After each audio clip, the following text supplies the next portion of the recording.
В рамках проекта «Укуга куштар мектеп» на период летних каникул в нашей школе планируется запуск родительского лектория «Лето с книгой». Целью проекта является стимулирование читательской, познавательной и творческой активности родителей и детей, формирование активной читательской деятельности в летнее время. Основанием запуска проекта было анкетирование родителей. В анкетировании приняли участие 573 родителя.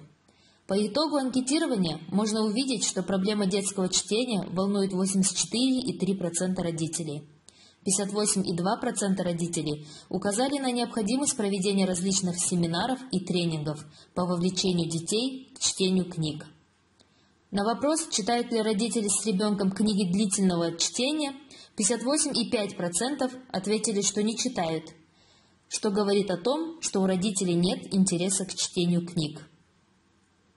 Для решения этой проблемы библиотекарями нашей школы был создан план на период летних каникул, где для родителей и детей будут проводиться различные тренинги, семинары и вебинары в целях пробуждения интереса к книгам.